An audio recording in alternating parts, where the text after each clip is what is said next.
Call to order the meeting of the Board of Directors for Elton Butte Irrigation District for Wednesday, May 22nd, 2024. We will begin with the invocation. Mr. Esslinger, would you give us the invocation? Bow your heads. Father God, we thank you for this day. We thank you for this meeting, Lord. We ask that, Father God, you bless each and every board member here and staff, and Father God, our farmers in this valley, Lord. We ask that you give us wisdom today to conduct this meeting, Lord. We ask it all in Jesus' name. Amen. Amen. Mr. Garai, would you lead us in the pledge of allegiance? I pledge allegiance to the flag of the United States of America and to the republic for which it stands, one nation under God, indivisible, with liberty and justice for all. Madam Secretary, if I could ask all detail favor, would you switch the nameplates for Mr. Garai and Mr. White? Oh, yes, sir. Thank you very much. You want to do the last name? Thank you very much. Just so that in case anyone looks at it that detailed on our video. So with that, we come to introduction of guests. Madam Secretary. We have Jerry Melendez, we have BLF, Delise Massey with EBID, Genevieve Allen with Bureau Reclamation, and Larry Vasquez. And that'll be it, Mr. President. Very good. Thank you all very much for attending. Appreciate having you here. That brings us to the approval of the minutes. The minutes for the May 8th board meeting are in your packet. Are there any additions or corrections to the minutes? Mr. President. Mr. Plato. I see one on page 6. Now I'm asking Gary to double check on this. Second paragraph at the bottom. This is Gary advised him and Hector Gonzalez, City of Las Cruces Government Affairs Manager. I believe Hector work is Government Affairs for El Paso Public Utilities. Is that correct? That's correct. Thank That's you, the only thing I Mr. saw. Thank you, Mr. Plato. Again, the minutes are official records. There is nothing that's too detailed to add, and I appreciate the correction. Anything else? Hearing none, the president will accept a motion to approve the minutes as amended. Motion so made. I have a motion for Mr. Clayfield, seconded by Mr. Colquitt to approve the minutes as amended. Any further discussion? Hearing none, discussion is closed. All those in favor, please signify by saying aye. Aye. Opposed?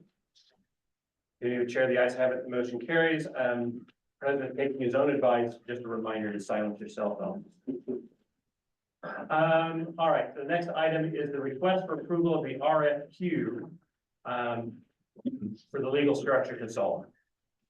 Mr. Colquitt, is that going to be your item? Yes, we would like to reissue the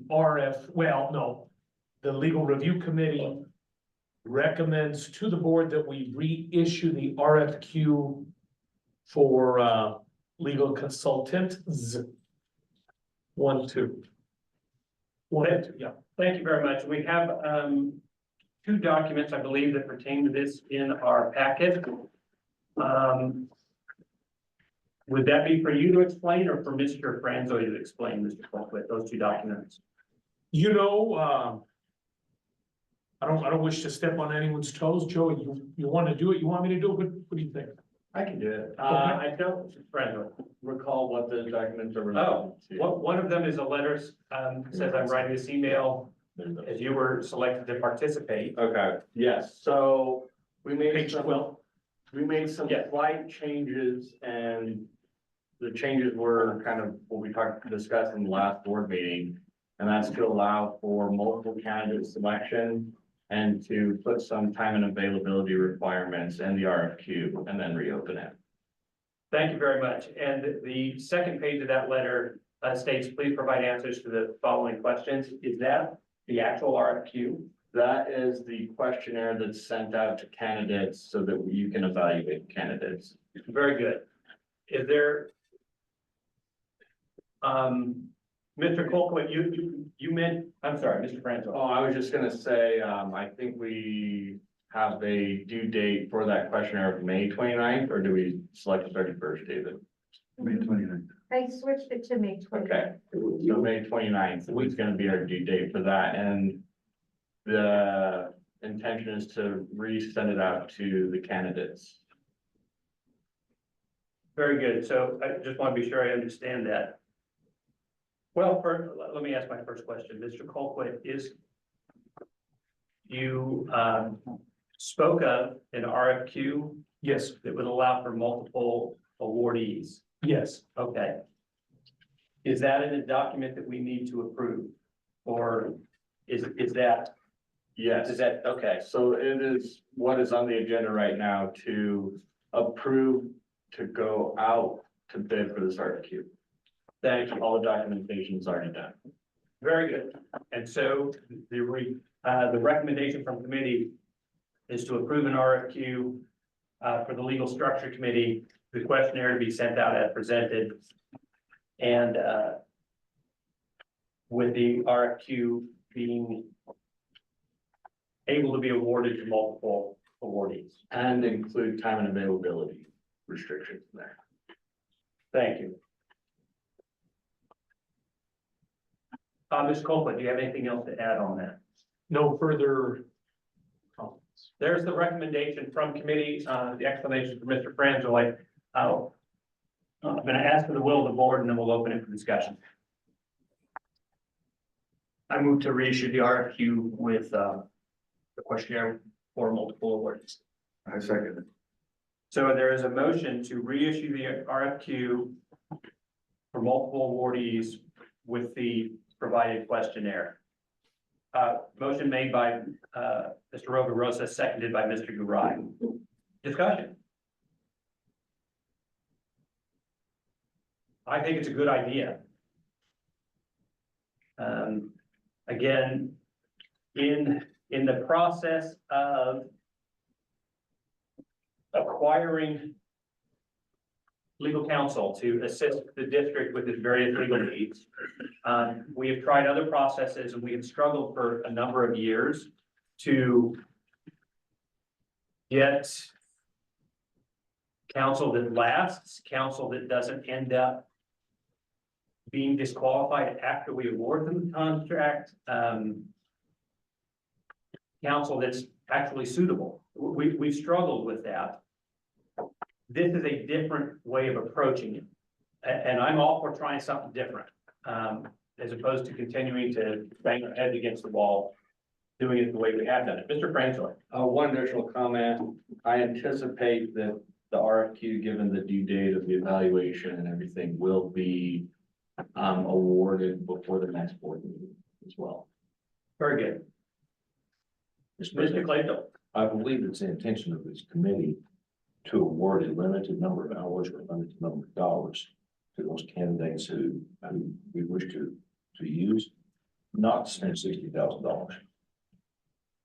Thank you, Mr. Clayton. Any other discussion or comments? Hearing none, those in favor of the motion, please say aye. Aye. Those opposed? The motion passes unanimously. That brings us to discussion regarding weekly management report to the board. Mr. Rosa, I believe that was your agenda item. Yes. Thank you, Mr. President. I would like to suggest that the manager provide the board with a weekly written report. I think it's something that would take 15 minutes to write up and send out on a weekly basis. And I would like to open it to discussion and see what the other board members think. Topics in the report could include operations, anything out of the ordinary, key information that we should know from week to week, like the amount of water that we're moving or that we have left, or any key dates that are coming up. So I would like to open discussion. Thank you very much, Mr. Rosa. Thoughts, Mr. Colquitt? Is this during the water season all year, 365, literally, okay? So 52 Yeah. weekly reports for the board a year. Maybe not 52, right? Well, it was First week, well, Thanksgiving, The answer was every week. Every week, Dang, okay. I think. Mr. Clayton? I'm thinking that this, I'm not sure what Mr. Rubio is trying to accomplish is maybe to keep us current. But with the fact that we now are on twice a month schedule for meetings, would be more appropriate to have a bi-weekly or twice a month. That's a question. Mr. Roverosa? Yeah, in my experience, a weekly report is more informative. It's easy to lose track of things if you go 2 weeks between discussions of, of really frankly complex issues. And I think a weekly report doesn't have to be 2, 3, 4 pages. It can be half a page. I have no strong opinion on it. I'm asking. Yeah, I would prefer a weekly report. So the way I interpreted Mr. Clayton's question, and it may not be the way he intended to state it, but the way I interpreted it was we meet the other 2 weeks and we have the opportunity to get an oral report from the manager at those meetings. Would it be sufficient to have a written report in the weeks we don't have a board meeting? Mr. Roverosa? I would prefer a written report during the meetings as well, Okay. instead of an oral report. Thank you, Mr. Roverosa. Other comments from the board, Mr. Essling, I'm definitely gonna get some input from you, but other comments from the board first. All right, not hearing. Mr. Oakley. Gary, have you done any of this before, or is this exciting for you, tripping over yourself? What's your feedback on it? In the past, if there's anything that comes up, I report it to the board president. That's out of the ordinary. And then we meet once before the board meeting to just go over other things that may have come up. It's always been, my, direction to just report to the board chairman then reports out to the board if something of a crisis occurs or something important or out of the ordinary occurs. But I don't have a problem doing a weekly report if that's the desire of the board. So I think there's been a few incidences right at EBID the past, I don't know, 10 days. Something like, So you were speaking of things I'm not aware of, Mr. Colquitt. well, I mean, they kind of maybe took a couple trucks 1 week. So I'm not aware of issues that is what And I'm then, saying. then I think they broke into a Chamberino yard, stole some stuff there. And I was informed of that, but not by anyone of management here. And I'm not one to spread rumors, but dang, I kind of had to tell a few of the fellow board members of that, which maybe we can, hopefully this letter can address that. This is the report. Oh, there you go. Okay. So we're gonna give to all the board. There you go. Yeah. So given Mr. Esslinger's input, I'd like to share with the board what has been customary on how I act as the president. So Mr. Esslinger is correct, that he informs me when there's something extraordinary that has occurred. Yeah. That he believes may warrant either the board being immediately informed or action from the board. For the Open Meetings Act, it would be inappropriate of me to then disseminate that to the board outside of an open meeting. Okay. So I use my discretion to determine whether or not it warrants having a special board meeting and calling that, or if it should simply be reported at our next regular board meeting.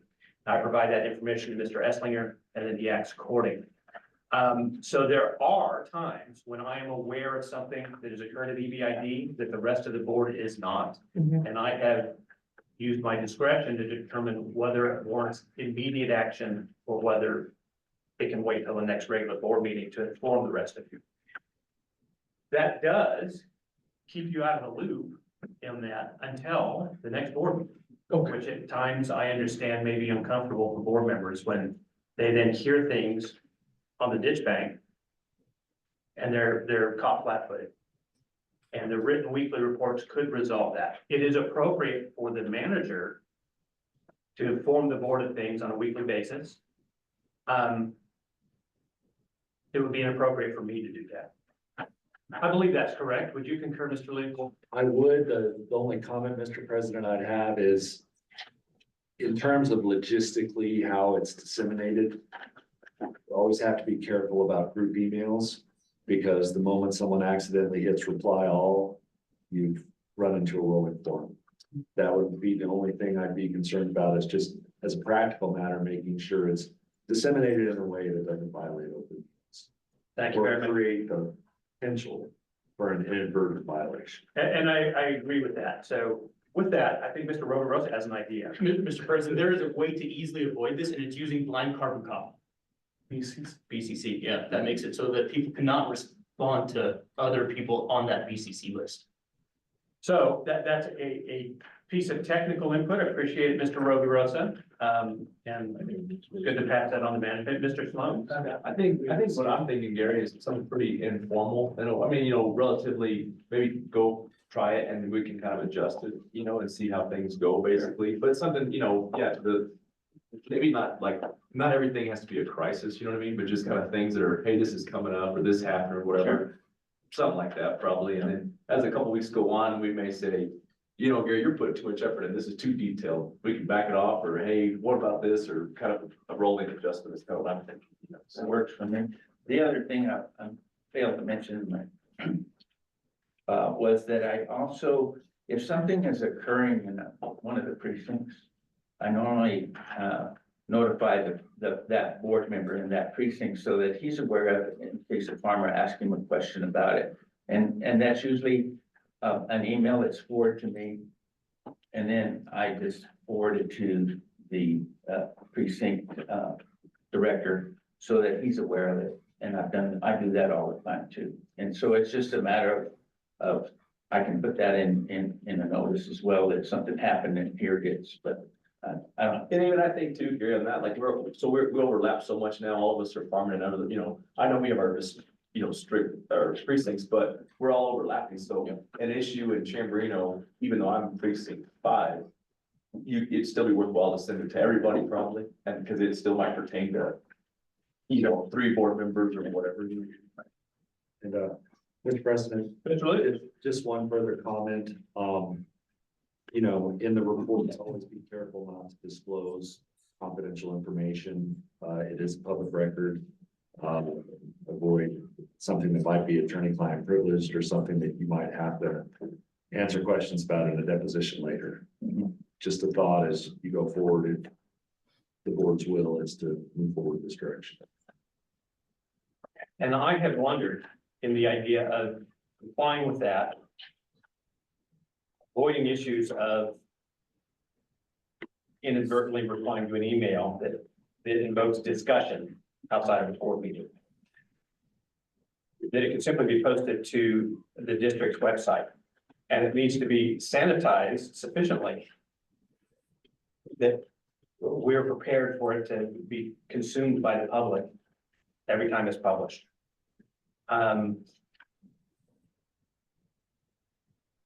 Then puts the responsibility on the board members. Go to the website and read the weekly report and be up to date. As opposed to pulling it out of your email. My comment, workload. I'm always concerned about workload. We have talked extensively about staffing at EBID, staffing being constrained by the assessment, and that we are understaffed if you compare the scope of our district with other reclamation districts. Generally speaking, I'm sure there are districts that have fewer staff, but for our level of automation, we are understaffed. There is some compliment to management in how they have worked to operate the district within the constraints set by this board through budget. Need to be mindful of workload. Mr. Rosa has suggested that this should take no more than 15 minutes a week.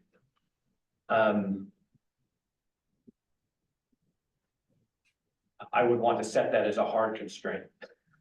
That Mr. Esslinger, if this is taking more than 15 minutes a week of your time, that it is outside the scope of this request. The other piece that I thought could be appropriate, and you could manage as you chose, Mr. Esslinger, is simply to receive from your various department heads the 30-second blurb of what has happened in the last week that they would want the board to be aware of. And you simply compile that.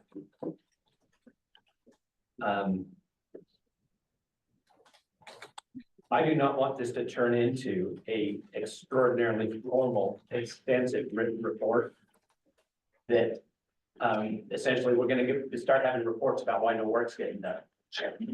Right? We're not gonna, you know, I'm always very cautious about that. I think the idea is good in keeping the board informed. I'm concerned about workload. I'm concerned about us having what are effectively unfunded mandates or mandating to the manager to accomplish certain things that we provide him no funding to accomplish. Other comments from the board? I'm not seeing any. Mr. Lutz, I have a question for you. Oh, I remember last time I was like, and I forgot what it is already. This is a suggestion from the board to management. So I am uncertain how exactly to formalize those sorts of suggestions. We are not the managers. We don't just get to tell them how to manage things. But the board has requested this.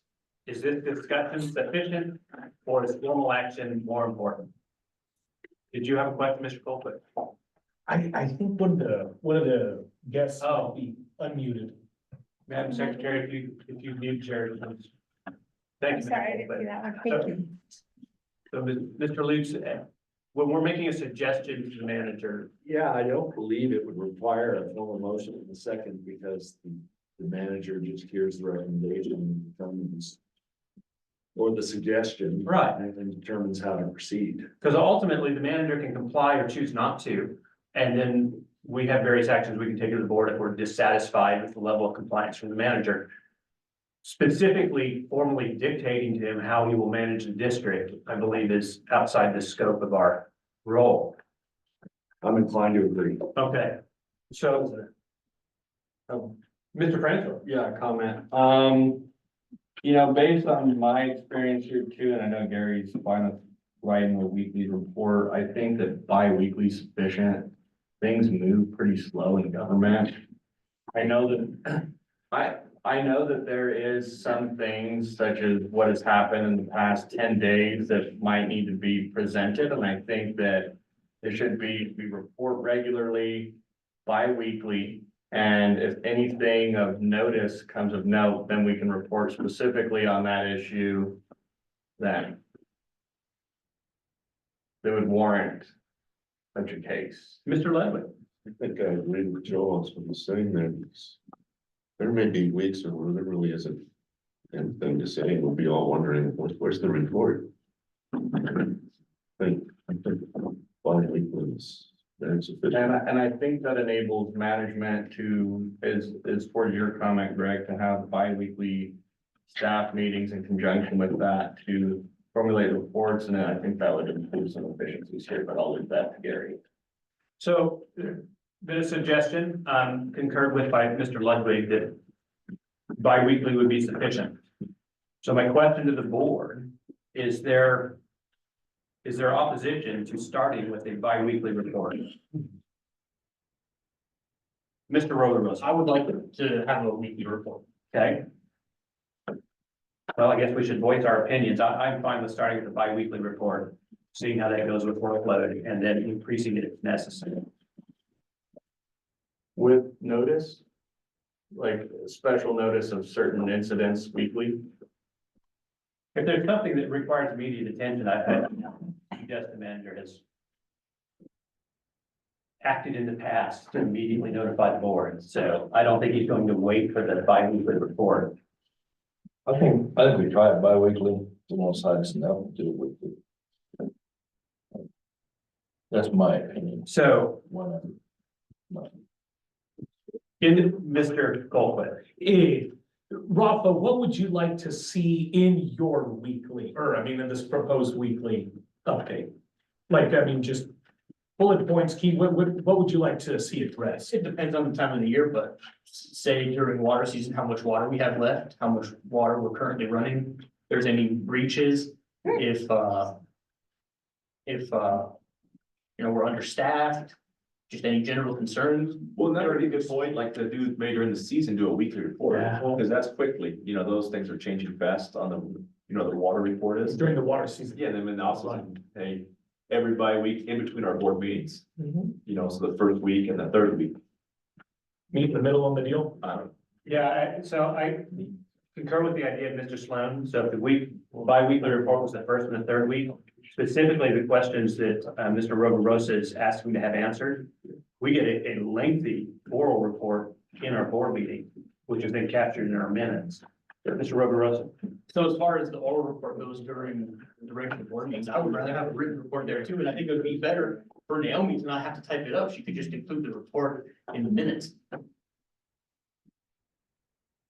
So while I don't necessarily disagree with that idea, I'm going to suggest that that recommendation is outside the scope of this one.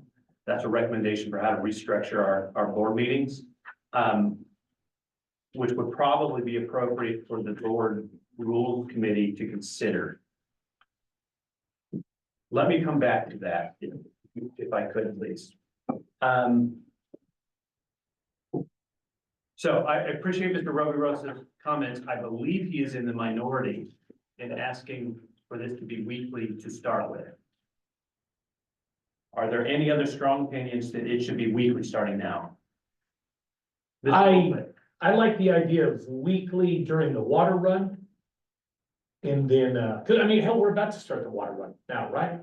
Mhm. And, Bi-weekly the rest of the time. maybe get feedback from Gary if it's kind of, Of course, we'd be basically weekly, even bi-weekly with our meeting schedule right now. The Okay. first and the third, we're gonna meet on the second and fourth, so okay, we kind of would be getting a weekly report anyway. Yeah, that's what I was thinking. All right, I feel that's the way things are leaning, so I'm going to state what I think is a request from the board. If I'm off base, please speak up. Mr. Anthony, the request from the board is to have a bi-weekly written report that requires no more than 15 minutes of your time. That report be created and distributed to the board in the first and third week of the month. And the second and the fourth, we will simply capture it in our regular board meeting. Mr. Rosa, What if there's a fifth week? Come on. we're gonna miss it. Oh, good one. That would be my quick answer. We're gonna miss that one. Mhm. But it's a good argument for doing it. But we're gonna miss that one. Why don't we do all odd numbered weeks in the month? Oh my God. We're gonna stick with first and third unless they're, I appreciate your He's going down efforts, fighting, man. your efforts to be thorough, Mr. Rosa. I truly do. I would like it to be simple to start and we can adjust fire. That would be my suggestion. Mr. Rosa, though, has expressed his. Are there concurring opinions with Mr. Rosa that we should change what I'd stated? This is just a comment. None of this is chiseled in stone. Correct. And Mr. Edlinger doesn't have to do anything. To be absolutely clear. One Mr. question. You would prefer to have this on the Friday of that week, correct? Sure. I'd let you pick, whatever day works for you.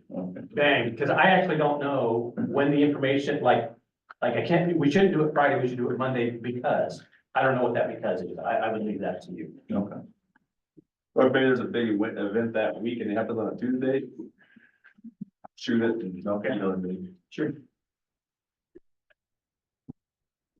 I think. Any further discussion on this item? Mr. Roveros, I appreciate you bringing up the item, the ideas. I appreciate your dissenting opinions. I want to state that clear to the board. I appreciate dissenting opinions. Please express them. Mr. Essling. Would you like for me to report on the incident that Um, Director PK? Yes, but let's bring that to the end, at the end of the agenda.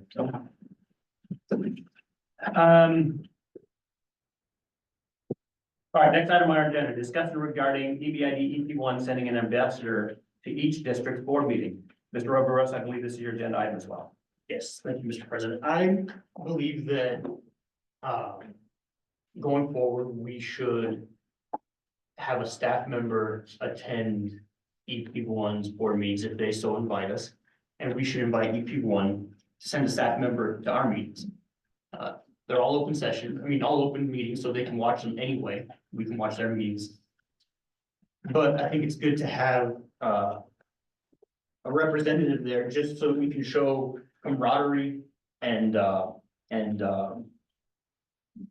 we can show that we're working together. And, more than anybody, we should be in communication. Be one in EBID, going forward as we, figure out the issues that are coming upon us after the decision by the Supreme Court. So I'd like to open that to discussion. Thank you, Mr. Roverosa. From the board. I think they have 2 meetings a month as well, I believe, right? I don't know the answer to that. I believe they do. I'm sad to say I've never attended an EP1 board meeting, and I should have, but I never have. Where do they occur, do you know?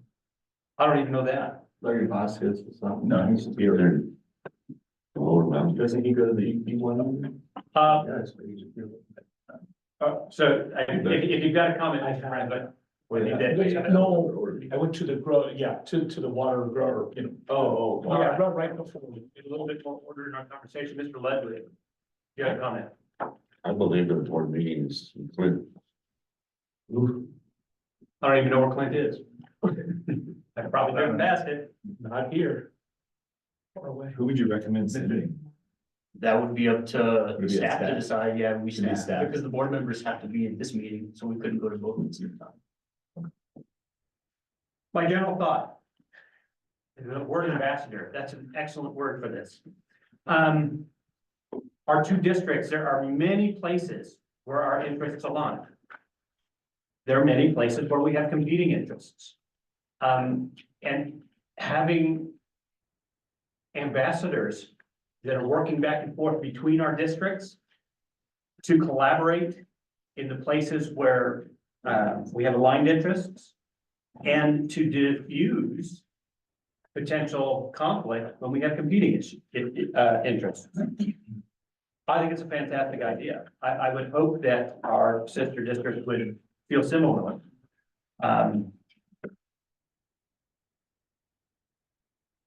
Remind everyone, there's a cost in doing everything. So we've got a staff member that likely will, besides just attending the meeting, need to report to management, and management will have to figure out how to distribute that information to the board. Mr. Colquitt. Gary, has this ever been done, something like this, sending an ambassador to Texas? Not in my time as manager, but the 2 boards have met for quarterly for joint meetings. They just meet at the state line or West or Great American, and the board members come together as a special board meeting. They discuss the issues that happened within a quarter of the year. And that always worked well. But we've never sent. I've attended one of their board meetings specifically because they requested my attendance, but other than that, we've never sent an ambassador or any staff member to a board meeting now. Who would you recommend, if we were to go with this, who would you recommend to go? I'd have to pick who wasn't reporting at our board meeting that night. For instance, maybe Eric could go. If Eric wasn't reporting to the board that morning, I could send Eric. James normally reports, so I could send him, sometimes perhaps if he's not on the agenda, I could send Joel. Yeah, I just have to pick and choose a staff member to go. They're the same day. No, I would like June 19th is our next meeting. And they're only once a month. So they don't fall this time. I don't know what June Sometimes they 19th. do. Sometimes they do. It just, And then most of they will align with her. so, yeah, yeah. I can also work with Jay and ask, if he wants to attend or not. So, like, I can work it out with Jay to see if that's the pleasure of the board. Thank you, Mr. Esslinger. Other comments from the board? Probably the first thing to do is see if they have any interest. And I believe that's what Mr. Esslinger suggested, be his first One step, third, I just want to be sure that that's what we're doing. for him to reach out to the manager of EP1, Mr. Ornalis. How do you pronounce his name? How do you pronounce Jay's name? Ornalis? Okay. Jay, if I mispronounced your name, I'm sorry. Is there anyone opposed to this item?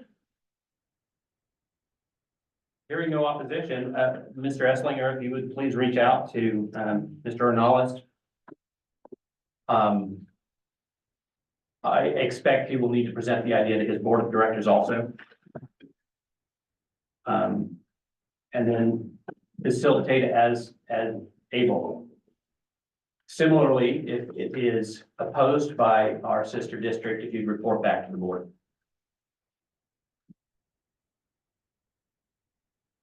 Yes, sir. That brings our next that brings us to our next agenda item. The Department of Interior meeting in Albuquerque. Again, I believe this was your agenda item. Mr. Rogarosa, would you like to begin or would you like? Sure. Mr. Rogarosa, you have the floor. Thank you, Mr. President. So a week and a half ago, Mr. Esslinger, Mr. Garai, Ms. Solopek and myself went to Albuquerque to attend an announcement for an allocation of funding from the IRA to the Bureau of Reclamation that is dedicated to the Lower Rio Grande. Infrastructure improvements for the Lower Rio Grande. There's there are news articles describing it. The Secretary of the Interior was there. Representative from Albuquerque was there to the U.S. Congress. Melanie Stansberg. And of course, other reclamation representatives. And they announced $60 million for Lower Rio Grande. That's below LPU there. It sounded very positive. I think Ms. Stansberry is very much a proponent of ours in the U.S. Congress, and Reclamation is extremely excited to work with us on this. And I think this is going to be a game changer for us. So if Mr. Garai would like to see what he say what he thought. Mr. Garai? Thank you. No, we went and they talked very well, very eager to help us save every drop of water possible. The secretary was very familiar with the value of water as she grew up in her younger days. You know, we have to work with them together in creating some habitat, some of the things attached to it to make this work, but it's nothing we can't deal with, I believe. And very excited to work with them and make this project work. Thank you very much, Mr. Garai. Mr. Esslinger? Yeah, I was excited, didn't know exactly what she was going to say. So we were able to be called into a special room to be with her, and of course with the Bureau of Reclamation and with the Congresswoman Stansberry. And when the announcement came, it was a great surprise. It's a great opportunity and investment to work with Bureau of Reclamation, and I'm looking forward to working for them. It was a great opportunity. It's exciting news. Thank you very much, Mr. Esslinger. Mrs. Solopek, is there anything you would like to add to the report on the DOI meeting? No, thank you, Mr. President. Thank you, Mrs. Solopek. I just want to state how historic it is for a cabinet secretary to invite us and request our presence at an announcement like this.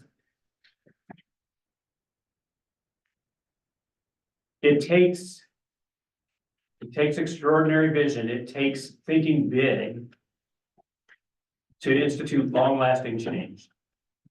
We've had a team that has been thinking bigger than I ever considered. I'm grateful for their efforts. I'm grateful for them not thinking it was impossible. And I appreciate the cooperation from the Department of Interior, our friends at Reclamation, in turning a big idea into funding to build big projects. I did not think that I would see things like this during my tenure or my career in this valley. It's the kind of big thinking like that that built our district and our sister district and all the improvements that have made our region thrive. So thank you all for going. Thank you to Secretary Holland for inviting us. And I'm excited to see what else the future brings. Mr. Roverosa, do you have anything else on that item? Yeah, I'd like to say thank you to Ms. Allen and the Bureau of Reclamation, and of course, Ms. Straw Lopez and Mrs. Failers, but they all put a lot of effort into this, and they represented the area extremely well. Ms. Straw Lopez did a lot of the talking at the meeting, and she did very, very well. Thank you, Mr. Roverosa. Mr. Plato. I'd like to thank Mrs. Salavic for her work. Thank you, Mr. Plato. And I concur. Ms. Salvic set the foundation for this. She swung harder than I ever envisioned. And my goodness, look where we're at. Mr. Colquitt.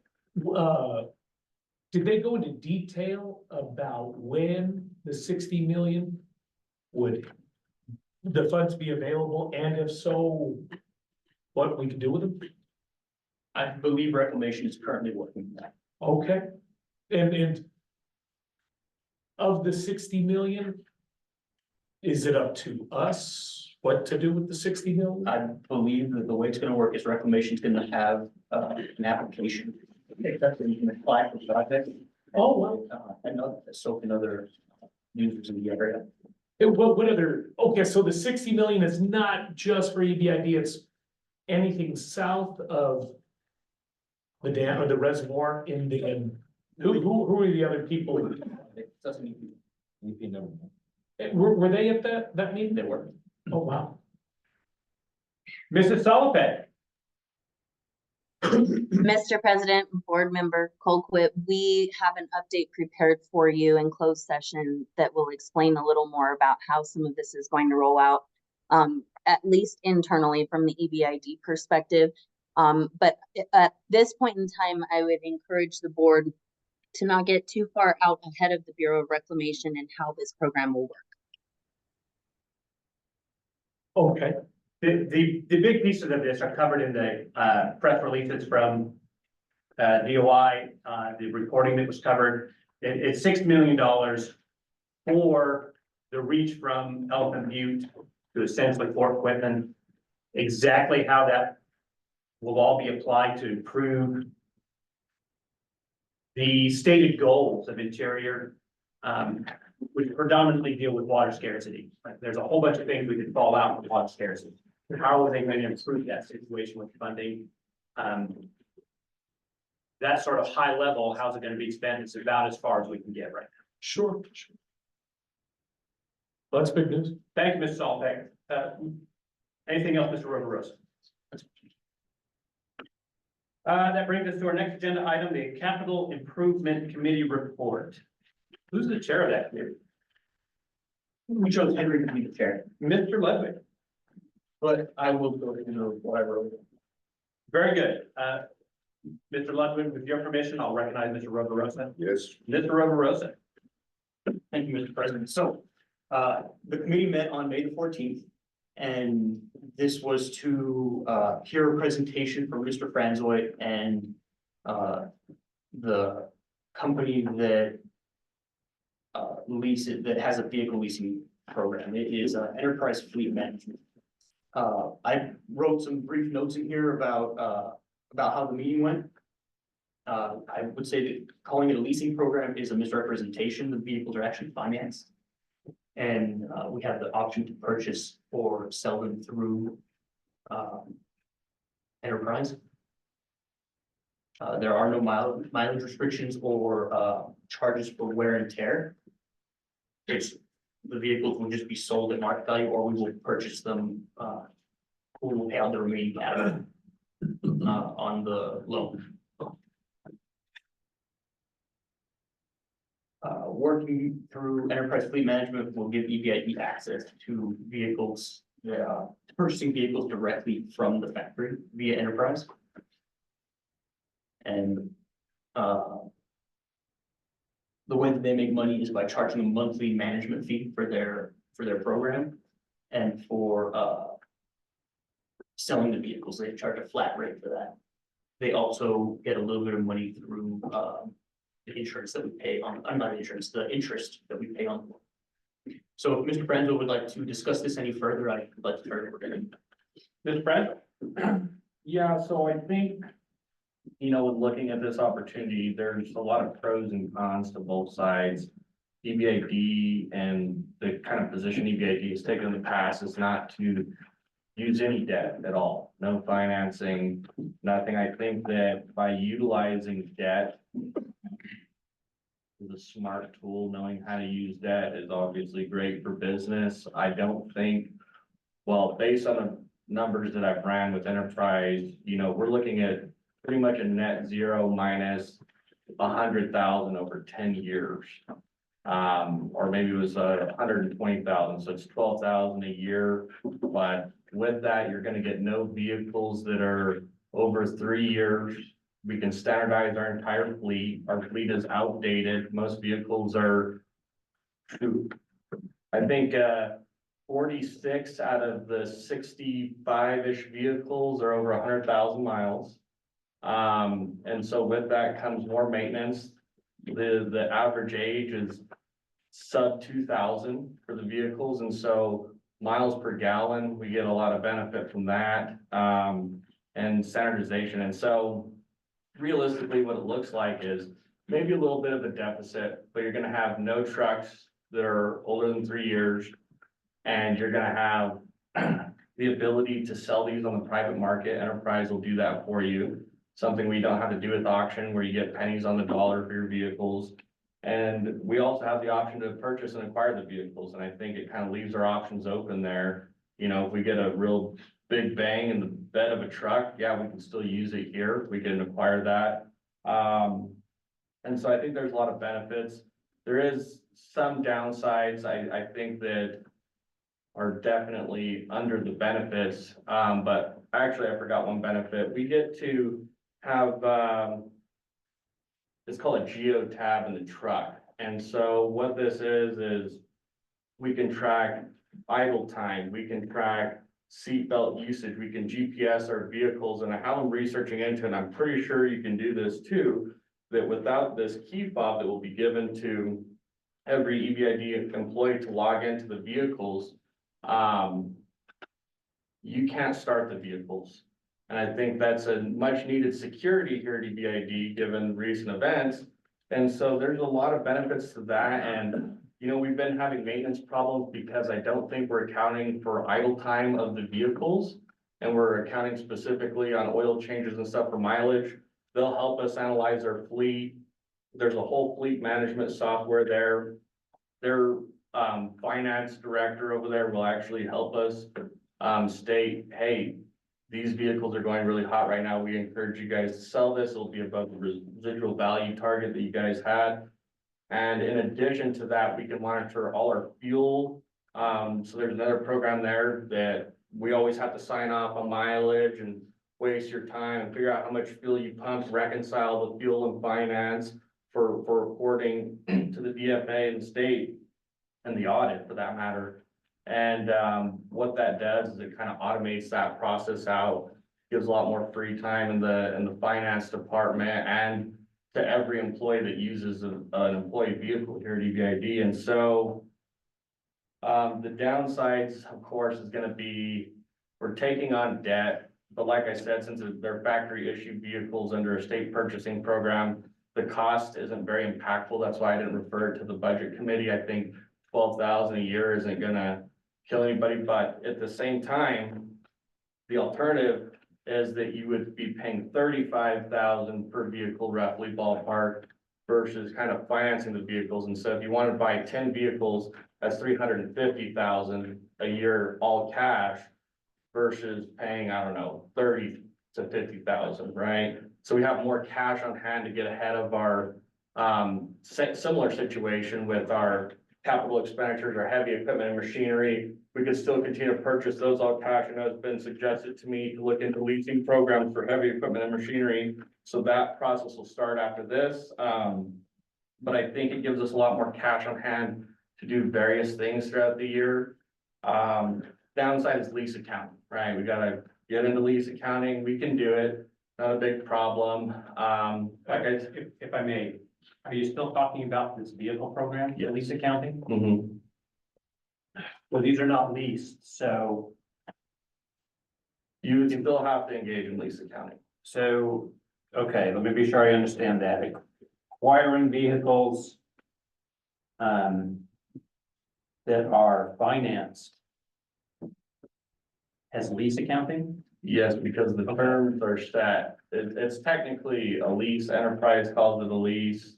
Accounting would call it a lease, so you have to adjust to lease accounting. Okay, And so, and like I said, I think, you know, the other impact is potentially cost. I think that's an increased insurance cost because they're newer vehicles. They're not super dated vehicles. I think those are offset, based on the analyses of, you know, greater fuel price, standardization of the vehicles. And so, you know, cost, I don't think is a really big factor here. Does EBID want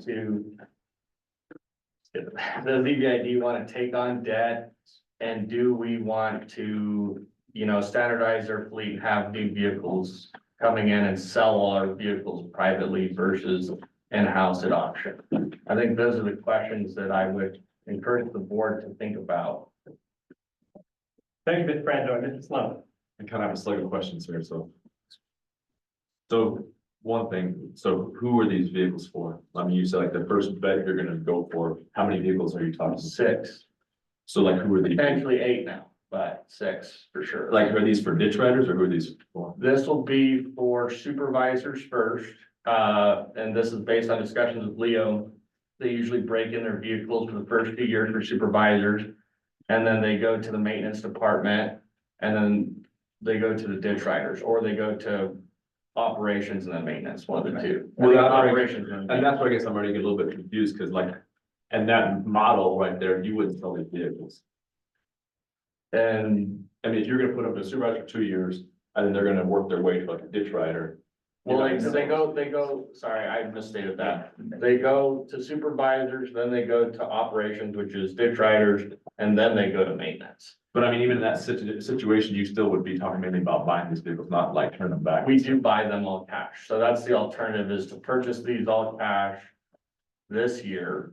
Or do we enter into a leasing program with the benefits? What's that- the interest rate you're gonna pay? It is a 3-year treasury rate plus 350 basis points. So like- 3.5%, So 8%? 8%, but it's over 3 years, so it's short term. I think that's a little under that right now, but. And then, so then, this management, besides the 8%, the management fee is gonna be on top of that? Yes, and that's about $30 per vehicle. What are they giving you for that? They give us the entire fleet management tool. We can Which is track all our maintenance costs. We can track all our vehicles. We can, I mean, there's a whole host of benefits there, but essentially they're kind of helping us to manage our fleet, keep track of it. You know, make sure everyone's driving their seatbelts, and we get that tool, so they get to see it on their end and give us recommendations. And we also get to see it on our end, and our various departments would be utilizing that. I mean, the only thing, I mean, and of course, just what I see with EBID, I mean, I just see like, I don't see that, I mean, I see for certain businesses, the least thing makes sense if you're gonna use the vehicle and get rid of the vehicle. But if we're gonna like keep the vehicle for longer term, I think we'd better off just to buy the vehicles. I think the intention is to lease the vehicle for a 3-year term. And then we would turn over the vehicle, pay $400 for them to sell it privately, get us additional money than what we would get on auction, apply that to a new vehicle, and then we would bring that new vehicle in. So we would just be rotating new vehicles all the time. And with that, in addition, a big benefit is that we get factory warranty on all the vehicles. But I mean, if you're gonna try to get them to a ditch rider, ditch rider's gonna have what, 1 year then? No. I don't think that they're gonna keep that same model. Yeah, I don't think so what happened, how we would do it right now. That's how we would rotate our vehicles, keep them long-term. I think it's gonna change based on mileage patterns of different areas to make the residual value the highest dollar possible, so that our resale value is the best. I mean, one thing, I mean, like I said, farm and EBID are pretty similar. I just know like, maybe not big accidents, but scratches and dings and dents are just so, Prevalent. I mean, yeah, and so. If you're gonna resell these vehicles and they're all dinged and scratched up, I don't know how they're gonna pay you when you go to sell that vehicle. And I'll be honest, I don't like to lease. I'm not a big lease fan on anything, so. Have you ever been to an EBID auction to look at vehicles? Well, but that's not what I'm talking about really right now. I understand that they're older vehicles. Yeah. Right, and I understand that, but what I mean by that is that the outreach that this company has is 50-fold what EBID has. And so based on that, they will command a higher price for their vehicles than EBID will have the ability to sell them for. But you're looking at these, let's say you keep them 3 years. How many miles are you gonna put on 3 years? 75,000 based on The estimates. supervisors will put 25,000 a year on a vehicle? I believe that we would be putting around 25,000 miles. And remember, the rotation program is going to change based on mileage patterns.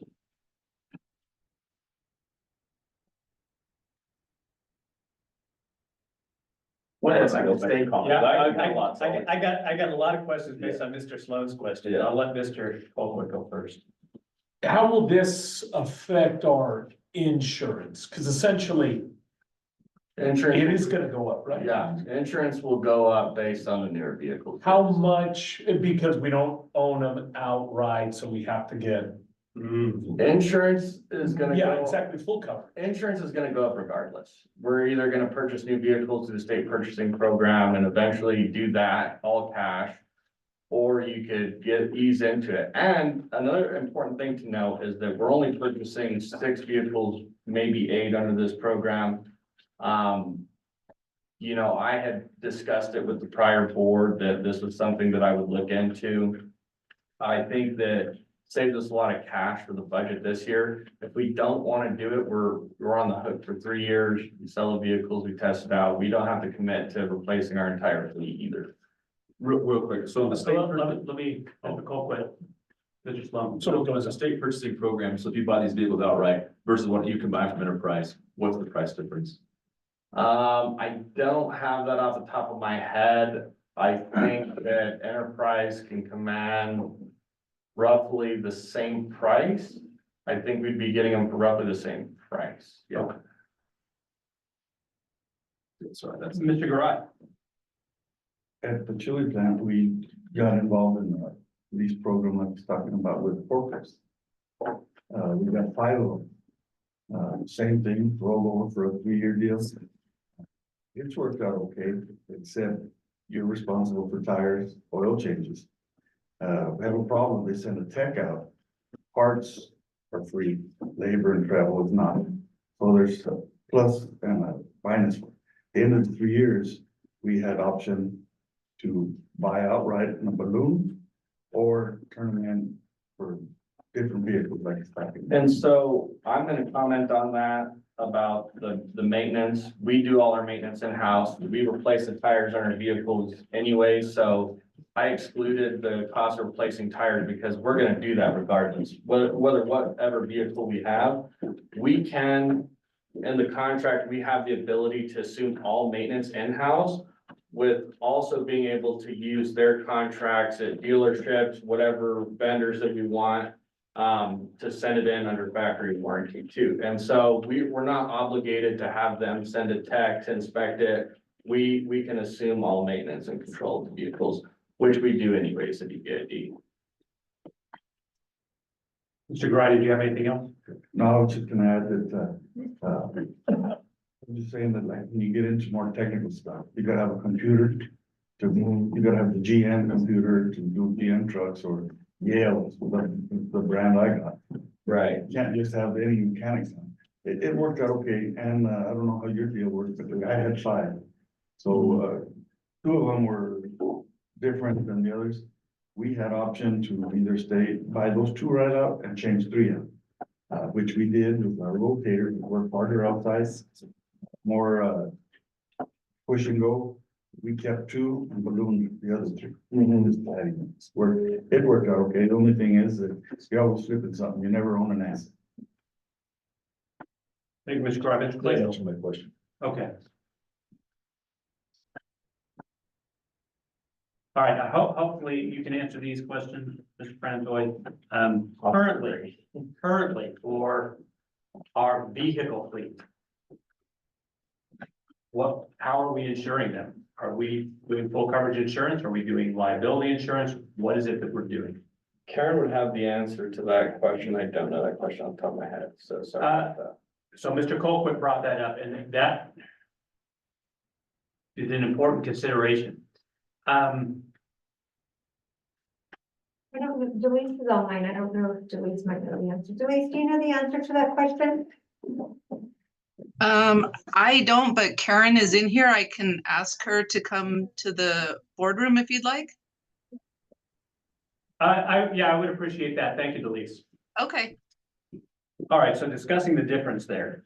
The cost of doing full coverage insurance is something that needs to be considered when financing vehicles. Again, discussing things that I do in my operation. Risk management.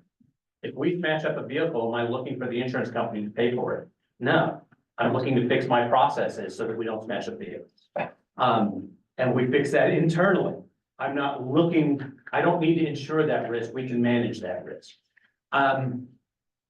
If we run into somebody and there's a liability concern, yes, I want that covered. It's the law to cover that anyway. Karen. Yes. I'm sorry, Mr. Byron.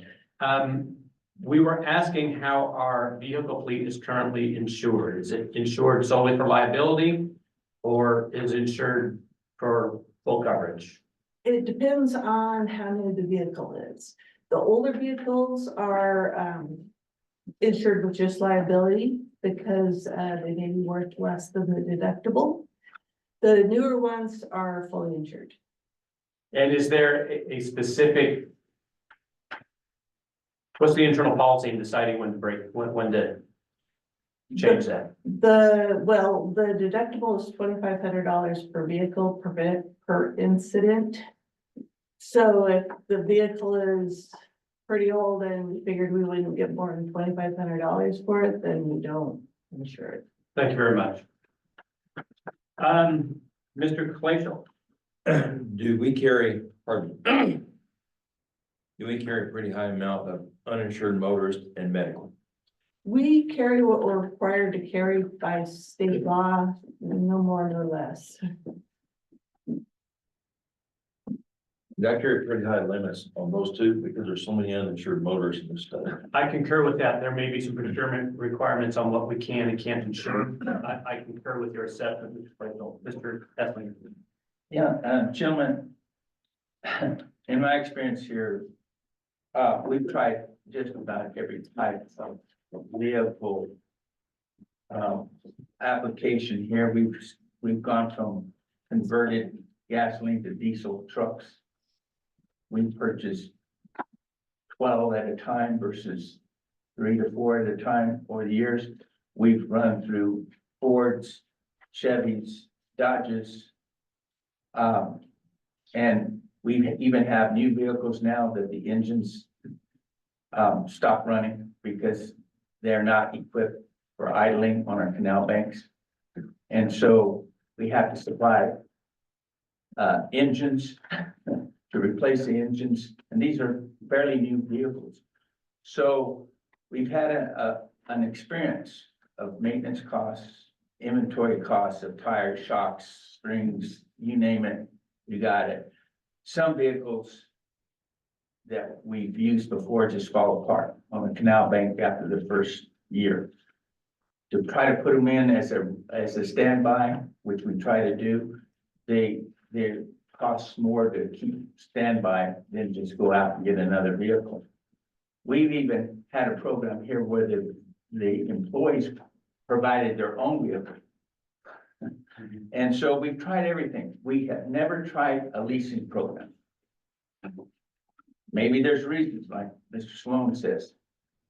But we went to other irrigation districts and says, hey, are you having the same problems with the trucks that are being built that we're having? And that's where you have this network and you have this community and they're going, heck, yeah, we can't keep the damn Chevys running. We have to monitor the trucks. And so all of a sudden you're hearing you're hearing these comments from district managers. So I asked Joe, just inquire, is there leasing programs that are working? He did inquire, and there are other irrigation districts. We're not reinventing the wheels here, guys. I just wanted to find out if a leasing program could work here, a vehicle maintenance leasing program. That's what we're here today. It just tell you other irrigation districts in the west use the leasing program. They're successful with them. Whether they work here or not, I don't know. But that's the whole reason for this discussion today is we've tried everything and our trucks are traveling on canal banks all the time pretty much. And so they get worn out real quick. So that's the issue that we're trying to deal with is how can we stabilize and keep these trucks in a rotation that maybe we don't have so much expenditure on the maintenance of the vehicle after 1 or 2 years. Just get the ditch riders razors, they're made to take a big. Then you're really. So- Mr. Colquitt. One thing I'd be curious about is, you all have, or we, whatever, the Royal Week, we have some, newish Chevrolets out there, and I think, like you say, they're junk. How often are they in the shop? And, another thing to consider is these new vehicles are not really made for work. So maybe the thing is, get them, use them a little bit before they give us hell, get rid of them while they still have some value before they get beat to smithereens, The second part of that question is a little bit beyond the scope, but the first part, which is how often are vehicles in the shop? Yeah. Maybe something to consider, but not in this agenda item. The second one about vehicle rotation is, Mr. Franzois. You will get rid of them. So vehicle rotation is obviously kind of supervised, recommend, goes to operations and goes to maintenance. With this fleet management, like I stated, we'll be able to optimize our fleet management to keep the highest residual value for our vehicles. In addition to that, we will be able to track all the maintenance for every vehicle specifically that we're not currently doing optimally right now. So I do have a number that we budget for that. And I could answer that. Mr. President says that's on the agenda topic, so I won't divulge into that, but you can come to speak with me and I can answer that for you. I think it just gives us a better grip on managing of all our vehicles, GPS tracking. We can do our fuel accounting, everything more effectively.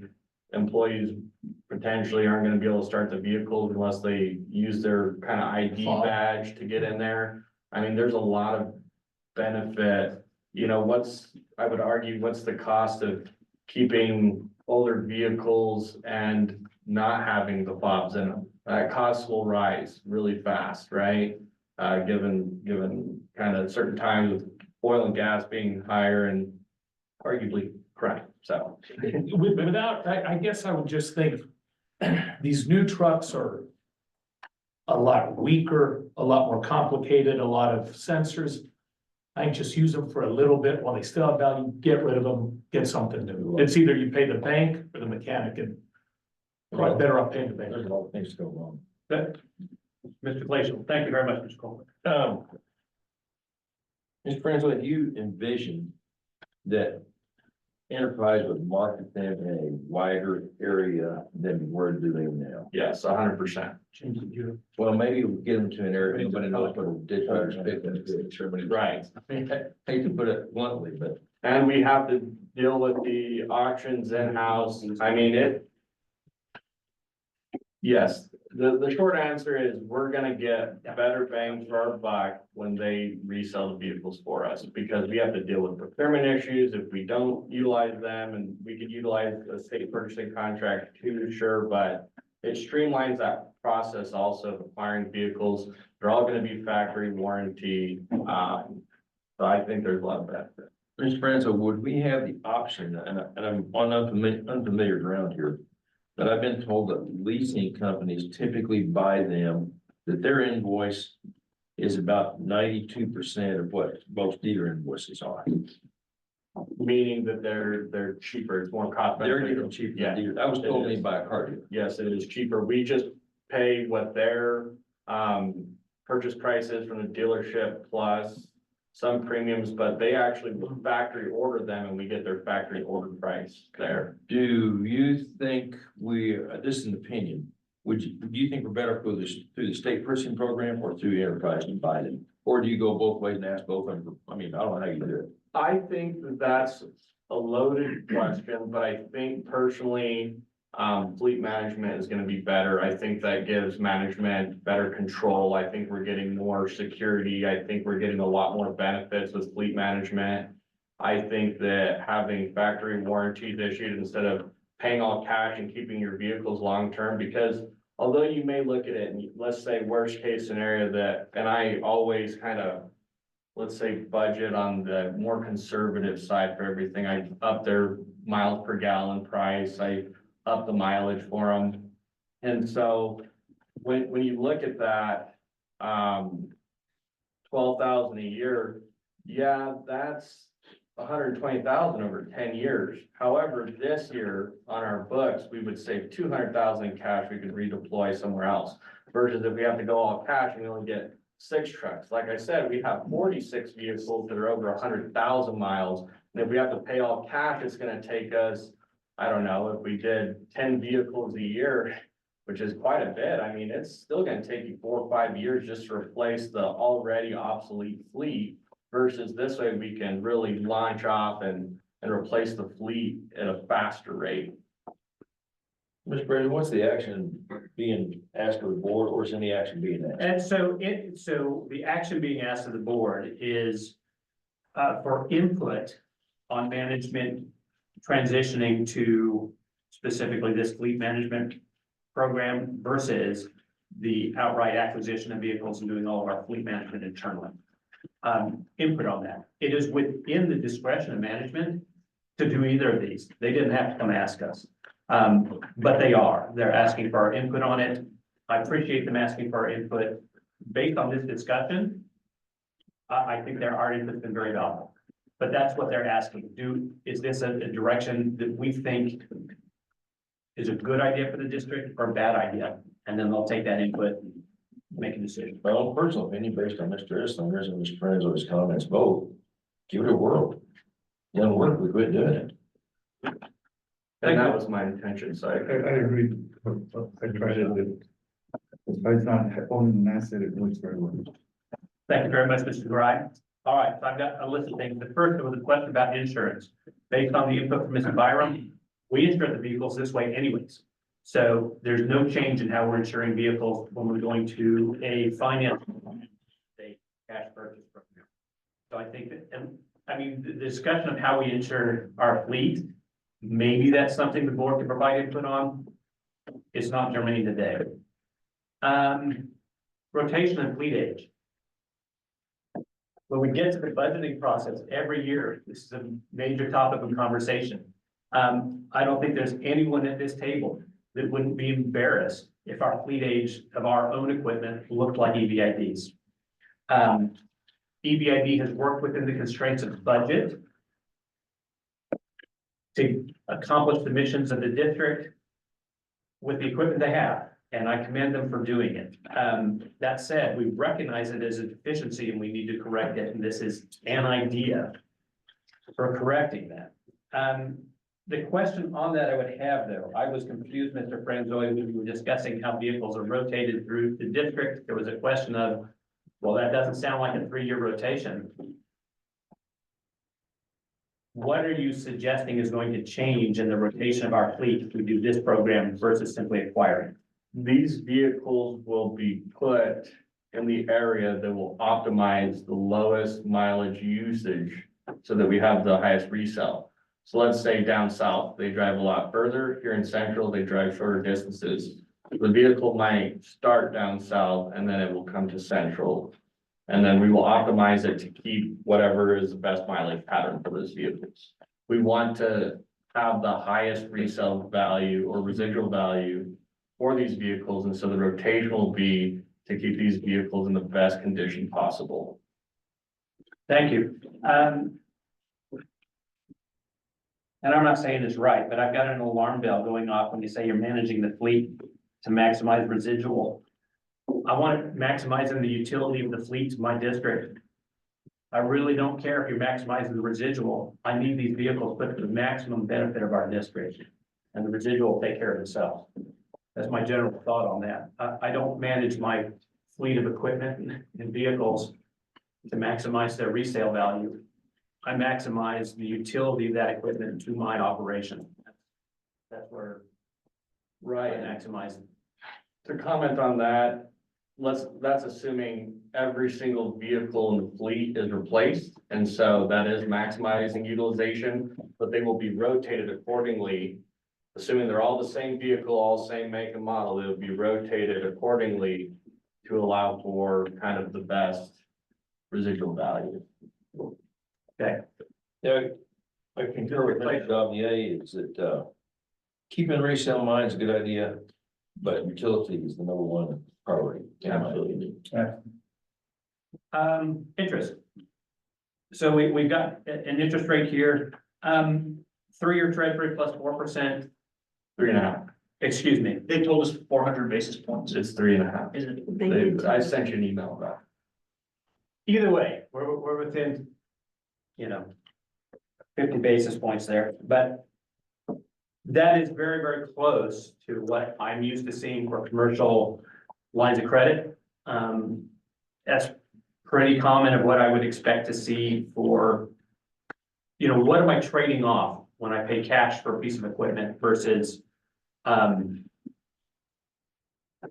financing it, yeah. We're using our line of credit when we're paying cash, always effectively. That's a reasonable interest rate. And here's the part that I think is important in this. You could say, well, we could just pay cash because we're not using that money. We're not getting that level of interest from the cash. That is true. But we don't just build up cash reserves to buy this capital. We assess our members. We assess our members to acquire this capital. So where's that money coming from? It's coming from their lines of credit. And they're paying this 8%. And so it is essentially transferring that debt load to the district from our members. It is a way that instead of increasing the assessments to our members, which requires to pay the interest on the money today, we're transferring it to the district, and it ends up being a wash. I don't really see the interest being the big issue here. Either our members are paying it through a set, directly, or the district is. That 8% is getting paid somewhere. The balloon. So in this program, it's a 3-year program. Can you extend the financing, or is it always a balloon at the end of 3 years? We can, so you could go up to 5 years, but due to New Mexico procurement being kind of capped at 4 years, we suggested, or we kind of changed to 3. That's fine. It doesn't answer my question though. At the end of 3 years, is there an option to continue financing it, or do we have to pay the balloon? I think you have to pay 20% of the vehicle's value of the residual. And So that's not exactly making sense to me. There's a principal on this vehicle. There's an amount of principal that will be paid down over the 3 years. Presumably, that's not just arbitrarily set at 80%. So the balloon payment would be the remaining of the finance principal that hasn't been paid off. Right, I think you can extend if you pay 20%. Okay. So there's a 20% of the residual loan value is what you'd have to pay down? All right. So the balloon payment is 20% of the residual value, and then you could extend financing for how long? I believe you could do it up to another 4 years. Right? Which is essentially the entire value of the vehicle. Correct. It's hard to see vehicles being financed, don't pay off in 7 years. Ms. Byram, it looks like you have a comment on that. So usually you don't finance vehicles for, in the government for more than 5 to 7 years. So that was at 7. So is that within, So that's if you go a straight, debt financing. So if this lease financing agreement was just straight lease financing and didn't have the fleet management component in it, you would be able to, even given procurement stuff, you'd be able to do it for the 5 to 7 years straight. okay, Mr. President, Mr. Garai? in our instance, the ones that we kept, that we didn't balloon out, our payment was like $13.50 a month. When we refinanced further out, yes, you can refinance further out, it went up to $14.75, I believe. So there was a little bit of increase in pricing that we didn't have to put down 20%. Or whatever the interest, whatever that change in payment was. That was the only thing that we had to put out. The price for leasing changed after those 3 years. First initial 3 years. Wouldn't exactly quote me on that, and I can look into that for you guys, if you guys like to see that. Again, from a budgetary standpoint and a numbers standpoint, it's not gonna make a difference. And when you talk about assessing your members, it's actually more costly for your members to pay all cash for vehicles in a given year than it is for them to finance them, because if I had to go and pay 350,000 this year versus 50,000, that is a lot cheaper assessment for the members year over year than it is for 350,000 in year one. No, yeah, I think you're arguing the same thing I am, which is, it's just shifting the interest back and forth. I don't have to raise the assessment immediately to cover these vehicles, Ms. Byram. One thing about financing these long-term assets with debt that is, considered a benefit to members is that the assessments that they pay for that debt are from the members that are getting the benefit of those assets. So the trucks that, go and deliver their water are paid for by the people that are getting the water that year. And if the people change, then the people that then get in the next year, depending on how they're doing it. So it spreads it to the people that are actually getting the benefit. No, that's an excellent point, Ms. Byram. Yeah, But that goes with any sort of debt financing, not Right. just leasing. no, that's an excellent point, and one that I've lost sight of in this, but think of frequently when we're talking about infrastructure improvements. If we pay cash for a large infrastructure improvement, that means the folks that are paying that today are providing the benefit for those that utilize it in the future. I'm not saying that is an invalid viewpoint or an invalid, position to take, but you just need to recognize it. That when you pay cash for it, those that receive benefit in the future didn't pay for it. It was paid for by the folks that paid for it when they acquired it, even if they're no longer receiving benefits. No, that's an excellent point, Ms. Byram. Okay. Acquisition and disposal. So I will tell you, I'm not entirely clear about the balloon payment piece, but understanding how that impacts us at the end of these 3-year terms, I think is important. Acquisition and disposal. Boy, it's expensive to acquire and dispose of equipment. It just is. We generally don't write a check for that internally in our operations, but it is super expensive internally to acquire and dispose of your equipment. This is being handled by a fleet management company. It is almost certainly more efficient at doing that than we are at the district. That is what we are paying them, essentially 1.5% of 1.5% plus 1.5% a year plus $400 at the time of disposal. That seems super cheap to me. When we include the fact that we get all the fleet management technology with it under that umbrella,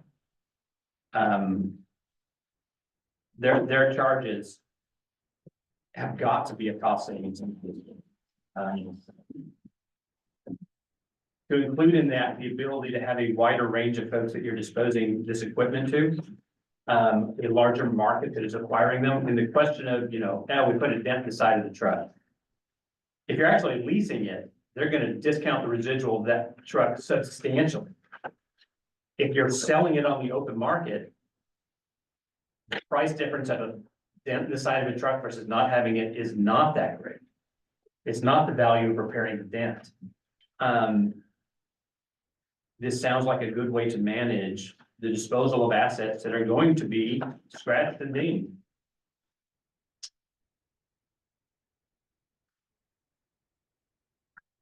Understanding it's an acquisition, I mean, it may be technically a leasing program for how we account for it, but this is an acquisition and disposal program that brings along with it fleet management tools. It seems like a good process for acquiring and disposing of our fleet. Mr. Sloan, you had a comment. All I was just gonna say was we got basically. Even could be next year, even, this interest rate could be, we're in the highest interest rate we've had in about 25 years or 20 years probably. So, and then also the residual vehicles, right now, we've had a super high precedent, really expensive vehicles. In 3 years from now, vehicles they could lose their value, dramatically. So what they could be selling you on right now, saying, hey, you're gonna buy this truck for $30,000, in 3 years, you're gonna get $22,000. That may not be true. So, do you oppose this? I do, yes. Thank you.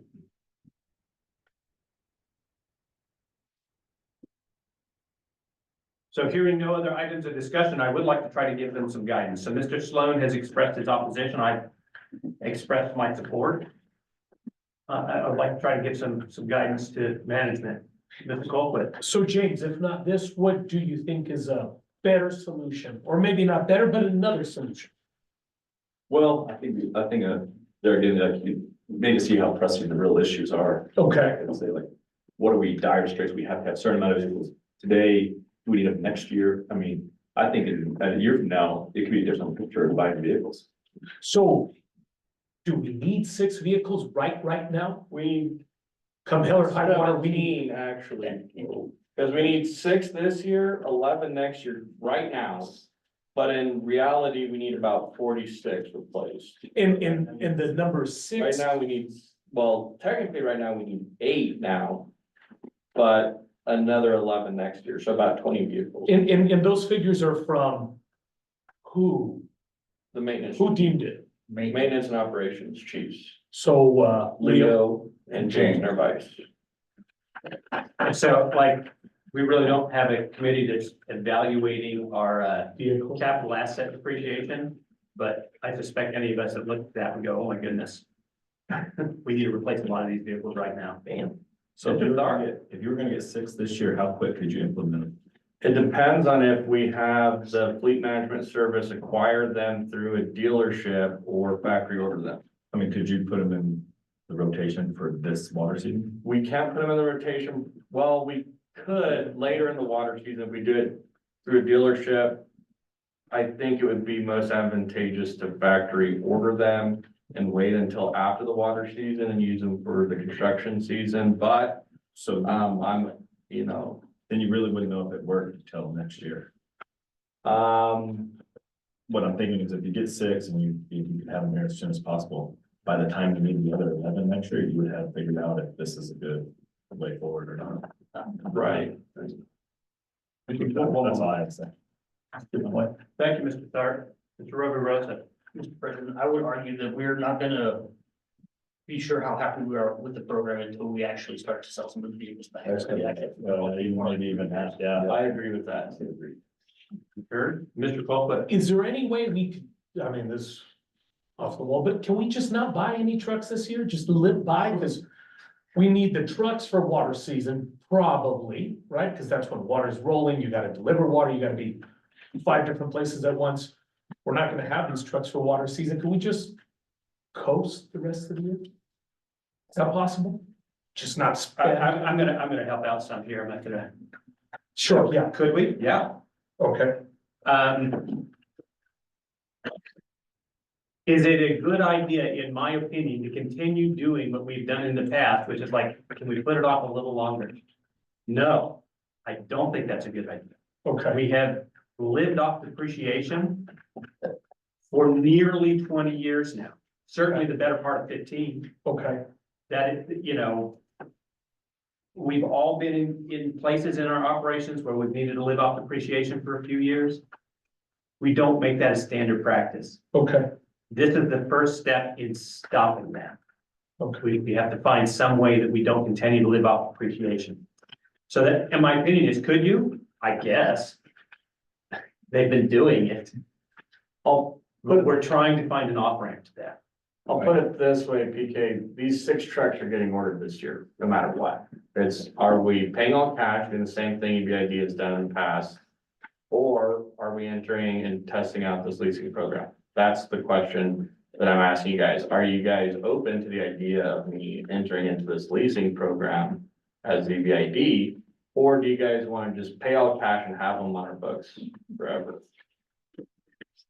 Well, to Greg's point, we live off depreciation. If we continue this new leasing program in 20 years, we won't have depreciation to live off. It'll just be an expense. And it's a basic expense. So I disagree with that in some sense.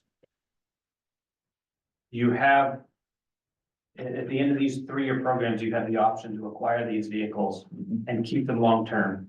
Right. And if the answer is, it is more expensive to, in the principal cost, to roll the vehicle over and acquire a new vehicle than it is to retain the old vehicle you've been using. It's more expensive today. It's more expensive over the long term, in my opinion, to retain those vehicles and just keep running them into the ground. That is a very expensive way to maintain your fleet. To Mr., the thought I have with Mr. Tharp's point about, are we gonna get them for this water season? Get them as soon as possible. I don't agree with the idea of getting them as soon as possible. The most expensive vehicle I've ever bought was one I needed tomorrow. Right? If I need it tomorrow, it's expensive. If I buy it on a reasonable time frame, like I'm gonna need this vehicle to start the acquisition process, but I don't need it tomorrow, I save substantially in the acquisition of vehicles and equipment when I plan for it ahead of time and I acquire it, at an appropriate time. Not because the old stuff I had blew up and I have to have them tomorrow. That's the most expensive way to replace vehicles and equipment, in my opinion.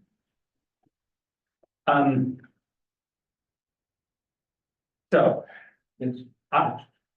I'm not in favor of kicking the can down the road.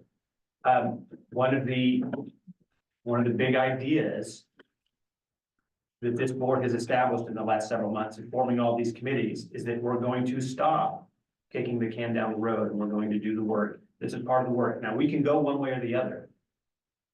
And that's appropriate for this board to advise management. But doing nothing, in my opinion, is a poor direction. Mr. Ethelman. Yeah, all I wanted to say and address, Director Colquitt is, the word again is utility. By continuing to nurse these trucks through this season, what I end up doing is robbing Peter to pay Paul.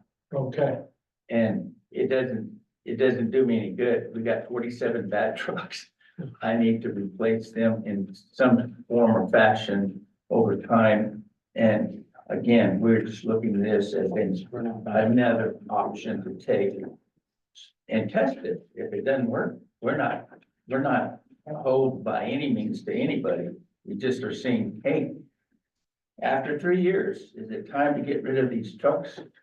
And if it is, and we can get a resale value, and we get the utility out of them by moving them to where perhaps, and again, the south districts and the north districts are the longest irrigation mileage districts. The ones here in Las Cruces are the shortest. So what you do is you send them out where you need them, because that's where they're needed. But then in the second or third year, you bring them in where you're not using, putting as much mileage on. And then by that time, you have 3 more to put back out, where the utility is beneficial to who needs it the most. So that's the way I look at it, and I think that's what we're looking at the program. Mr. Clay, Mr. President, we beat this horse long enough. And apparently we're not gonna take a motion, that's fine, we're just looking at opinions, get everybody's opinion, let's move. And your opinion, Let's do it, try and see. Mr. Roverosa? I am in favor of trying it out. I'm sorry. That's right, and I'm as well. I appreciate Mr. Sloan's expression. There was one piece I wanted to, I didn't finish my thought. You were talking about living on appreciation. It is correct that this reduces the ability to do that. It doesn't completely eliminate it, but there's some portion of our fleet that's gonna have to have payments next year. You can't simply choose not to have that expense. Could I just get PK and Henry down, they stated. Oh, I'm sorry. I didn't mean to skip you. I'm in favor. Mr. Colquitt? Yeah, that's sign up for it. Very good. I mean, ideally, I'd like to not spend any money, but that's not an option. So, go ahead, I guess. If you've got solutions to how to operate the district with no money, we are ready to listen. It's very true. I'd like to spend $0 also. All right, thank you all very much for the robust discussion. Again, we all have various fleet management techniques, and I appreciate you giving your input to management on it. And Mr. Claysall, I appreciate you recognizing it's time to move on. Item 10, manager recruitment update and posting on EBID website. Mr. Roby Rose. Still a little bit more in the Oh. previous report. Oh, I'm sorry, there was. Thank you, Mr. Roby Rosa. So with this new appropriation of funding for the Bureau of Reclamation, and with EBID being one of the potential benefactors, I believe that the board should have input in prioritizing the projects that we applied for to reclamation. And I believe that the Capital Improvements Committee is the place to do. So I would like to recommend setting up a monthly meeting with this committee, as well as the other staff members that have been heavily involved, Ms. Salpeg, Mr. Franzoy,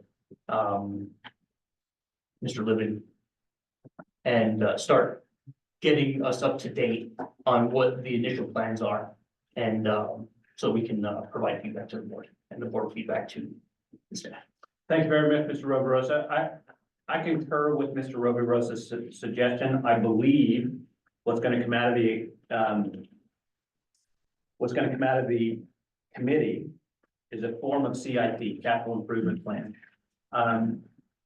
These are common documents that are formed by governing entities that can be presented to funding entities to understand where our priorities are.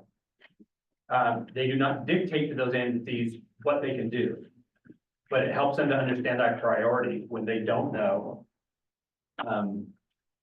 Sometimes they just move on because you haven't figured out what you want, so we don't know how to help you.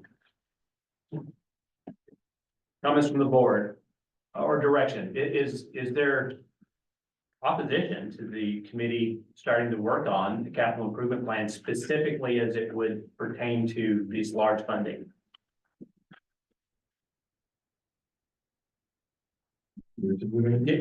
Given that, is that sufficient guidance from the board, Mr. Roverosa?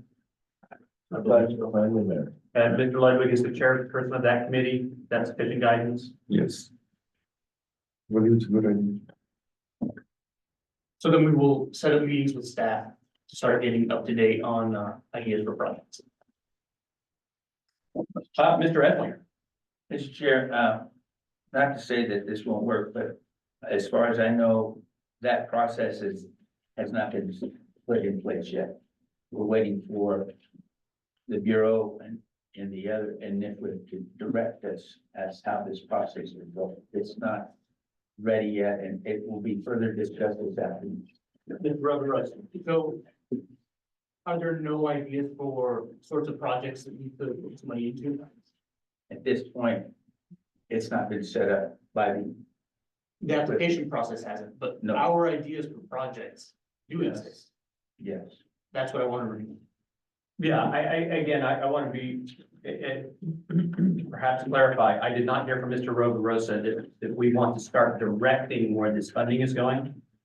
I heard from Mr. Roverosa that we want to have a prioritization plan in place that says, what does governance and staff think are the places that are most effective to put the funding for large capital improvement. It is not about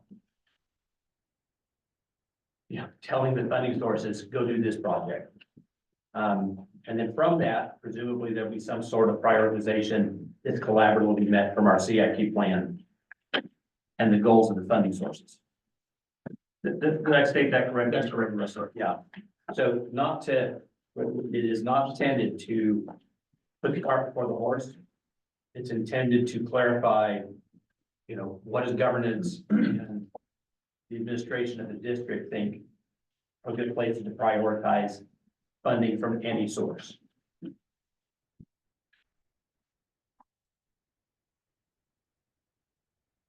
Anything else, Mr. Roverosa? That's all, thank you. Mr. Ettinger, did that help clarify that? Yeah, no. Okay, brings us to our next item of agenda, manager recruitment update and posting on the EBID website. That is the Government Affairs Committee, Mr. Roverosa. Thank you, Mr. President. So Water Strategies has finished the advertisement for the manager position. It's in the packet. I think they did a good job. It's very nice. They have begun advertising it in their magazine, and they have begun sending it out to other people in the industry. And I would like to request that we put up an announcement on the EBID webpage on the front page and attach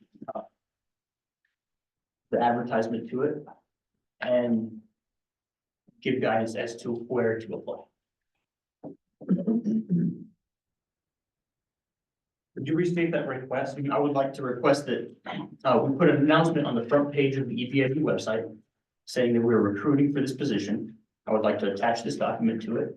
And I would like to give, and I would like to give guidance. I would like to tell people where to apply. Thank you, Mr. Roverosa. First comments from the board on that idea.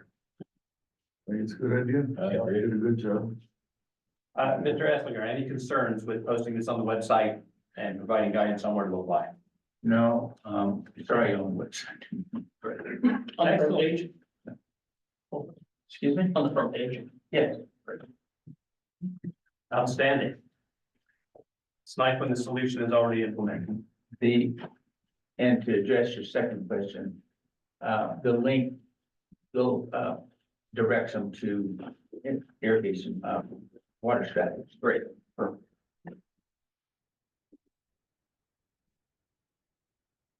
Any other items from management review? Awesome, yeah.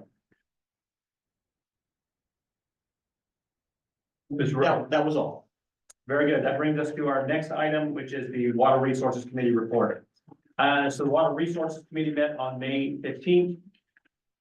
We had a presentation from the USGS about a scientific investigation study that's being done in Bosque del Apache. So Mr. Shepherd stated that there was some concern about the refuge exceeding its consumptive use limits, but didn't have a lot of details about why that concern existed. Simply that it had been presented as a foundational reason for doing this study. They are trying to do an inflow-outflow budget of the Bosque to determine the consumptive use there. They currently believe that the Bosque is providing return flows to the low flow conveyance channel. And if that is correct, their intention is to work to develop a return flow credit plan for the Bosque. The data collection was completed in April, this April. They are expecting a report and recommendation to be coming late spring, early summer of 2025. Our committee meeting was recorded. Their presentation is available in the committee meeting recording. Water resources update. Spring runoff is continuing, but flows are starting to decline. The end of year release estimate has exceeded 600,000 acre feet. Therefore, Mexico's allocation will go to 60,000 acre feet for the year. There was an allocation committee meeting after our water resources committee meeting. My understanding is that allocation was made at the allocation committee meeting that happened between then and now. The estimated diversion ratio was expected to decrease from 0.87 to 0.84 based on the performance of the river at this point. There was no change in EBID's allocation. Immediate committee goals. There was discussion about concerns that the committee is hearing and providing feedback to management on those. So discussion about improving constituent communication. And so item one in that was provide weekly water operations update via either notification emails, the website newsfeed, or social media. We discussed earlier in this board meeting the idea of a weekly management report. That may simply cover this. So I would ask Mr. Esslinger to consider a weekly water operations update in that management report. Mr. Garai, do you have anything to add to that? No, that works. We can implement it in the future report. We talked about the need to consider potential infrastructure adaptations to address the impacts of drip irrigation on canal capacity. So we recognize that there are some conflicts that arise when canals need to be at a high head level, but for feeding drip irrigation, and that high head level reducing the safe capacity of the canals. Mr. Esslinger has spoken on this previously, and the committee says that we should continue to evaluate that and provide input on how infrastructure improvements could potentially address those impacts in order to provide high head irrigation water for drip irrigation, as well as keeping canal capacities at their designed capacity limits. And finally, to consider a policy on water orders to ensure equitable and timely delivery of water. There are concerns from constituents that arise from discrepancy on how the various ordering strategies of operations are done, and whether the delivery of those orders is done in an equitable manner. So the committee will be working on considerations for policy on that, presenting them to the board. That concludes the report from the Water Resources Committee. Any questions? Mr. Francois. So with the SCADA department, something that Imperial Irrigation District does is they have an algorithm to determine the best path for water based on water orders. And now I understand that might not work and everybody wants their water now. We have to think about delivering the water most effectively. And Imperial Irrigation District does it, which is the largest irrigation district in the country, and to my knowledge. And so we could look into some of those options. I just keep it up in mind that maybe that's something we could do too. Thank you, Mr. Francois. I appreciate that input. And Mr. Esslinger. Mr. President, on this, considering the policy of water orders, internally, we can't place an order unless an order is placed. And we've opened up several different opportunities now to allow farmers to place an order. number one, the old system, just call us. We have dispatchers on call, to do, take an order. The other one that's, recently come up was online. You can place it online.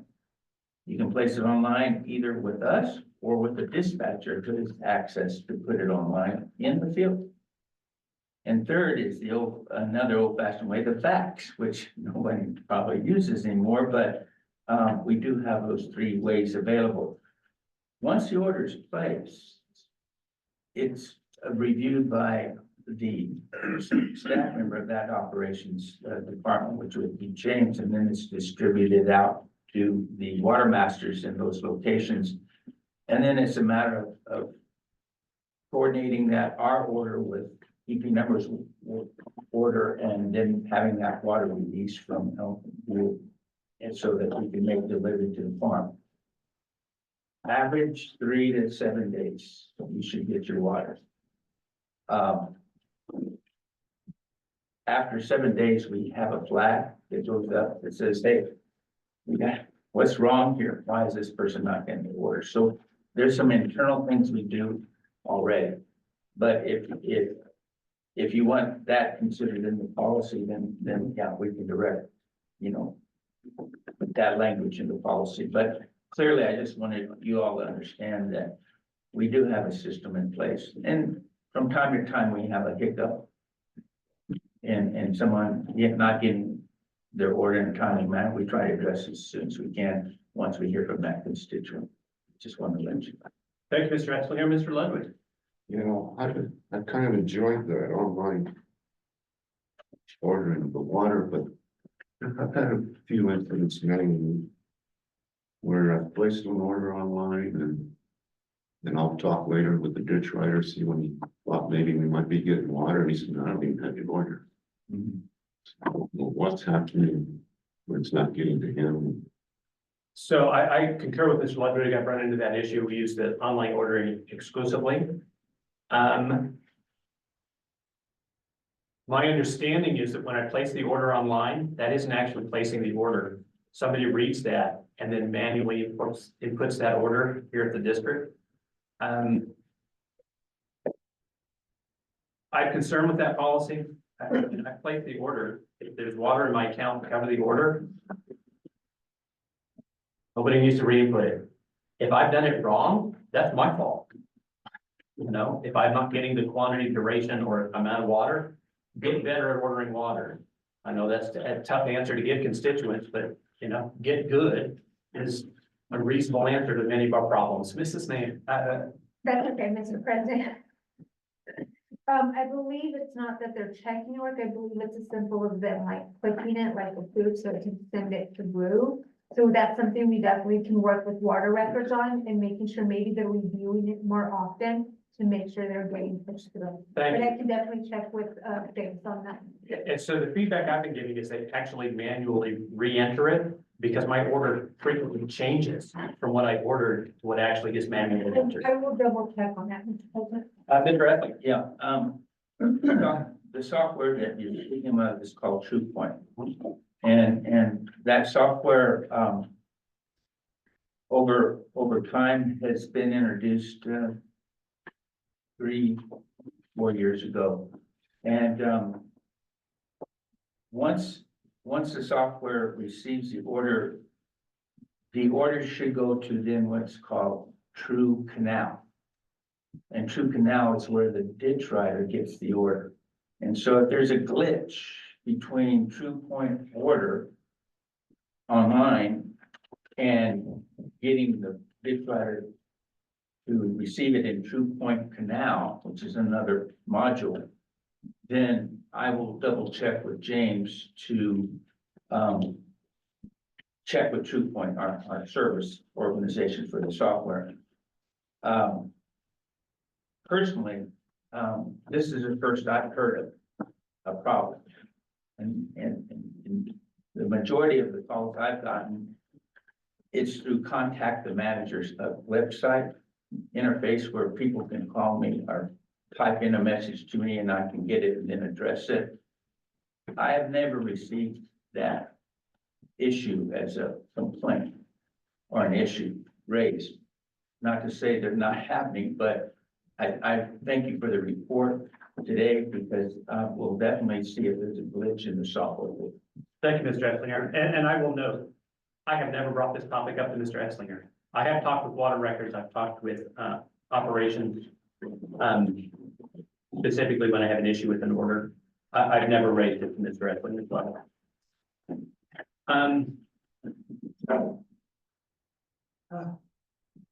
Get good.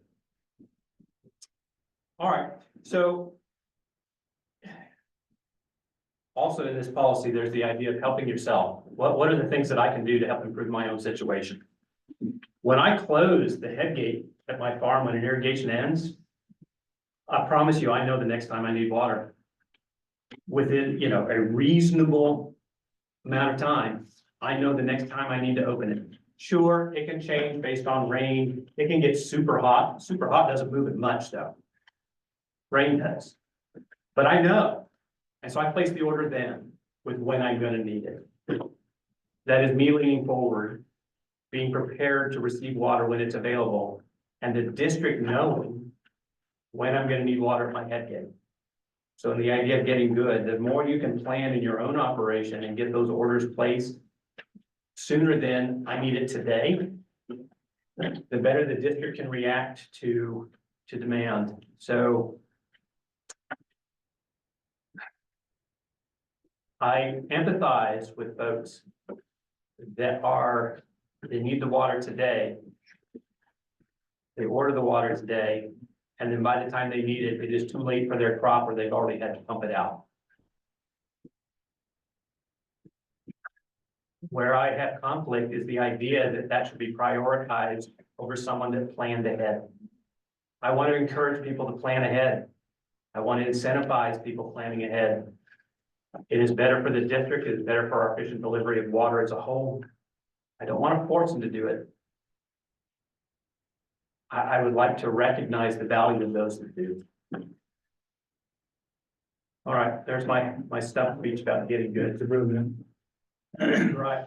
that may work very well with peacocks. Row crop farming is a different ballgame. You can't say I need water 7 days from now, 3 days from now.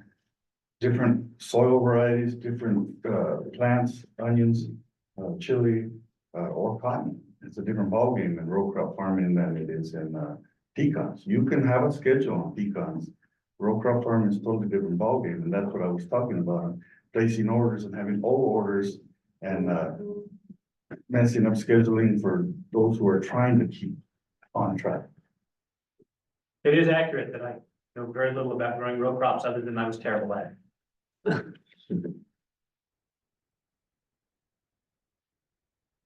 I'm sorry, that's your hand, okay. All right, that concludes the Water Resources Committee report unless there are any other questions. Thank you for the input, Mr. Garay. All right, next item is the request for approval of RFP for legal firm with water matters. I have asked Mr. Esslinger to have this on every agenda until that is done. I do not have that RFP, so I'm assuming that the legal review committee does not have it ready. Mr. Colquitt, do you have any input on that? Ooh, baby. It could just be the quick answer. Do you have one that you need us to approve today? No. There we go.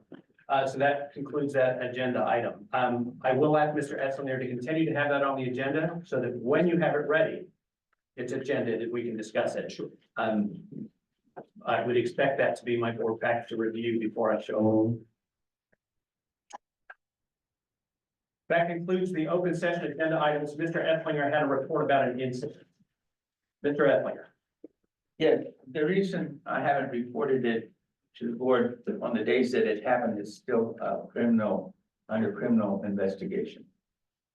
And it's best to keep those things between the investigation party, the police and EBID. Not to say that this is the first time it's happened.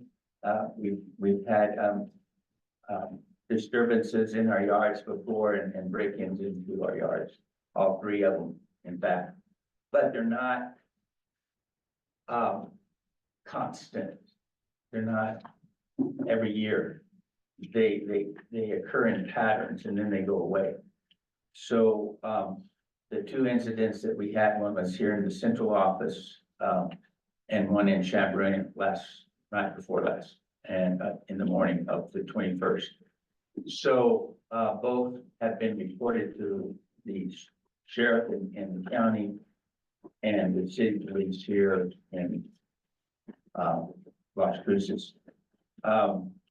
They're again under investigation and they're still trying to look at cameras and other videos that we've given to them.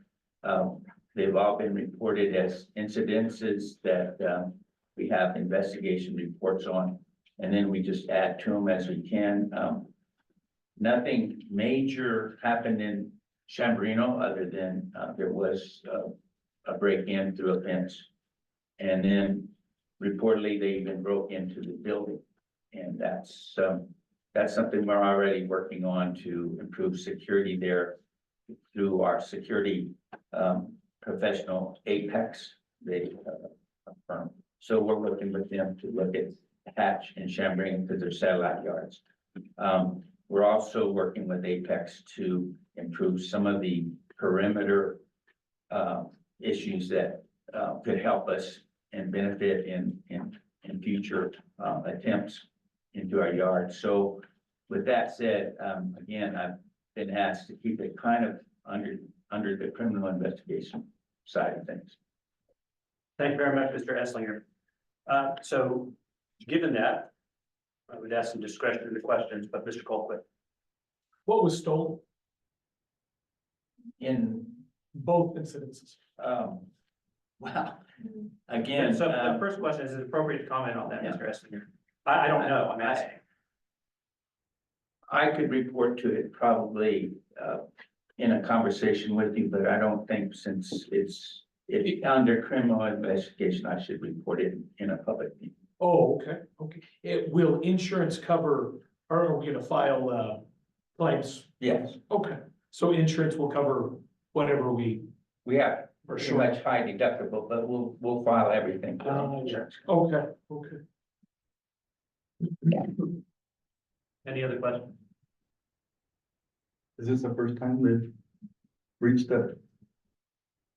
Excuse me? Is this the first time they've breached that facility? No, all three of our facilities have been breached before, but they're not. It just seems right now there is a reoccurrence of some of these issues that we want to make sure that we're prepared for the next time if there's an attempt, but I don't want to go into detail of how we're preparing for the next time. So Okay. if you can understand my reasons for not disclosing a lot of information to you in this public meeting, but Sure. we are working hand in hand with the police and with the sheriff department and also with our security system professional that does our. Do other water districts have nighttime security? I mean, just hanging out, keeping an eye on guards, yeah. Okay. Not that I'm aware of, I haven't really. I don't want to talk about the current security situation or future security situations. It's inappropriate to discuss. Yeah, we should not discuss how we are securing our facilities. Oh, no, I was just asking about other districts. Oh, I'm sorry. Yeah, so I mean, like, Kennewick or Imperial, I mean, dude. Hell, up in, I'll answer that. Middle Rio Grande, do they have security? Yes and no. Okay, For that's clear.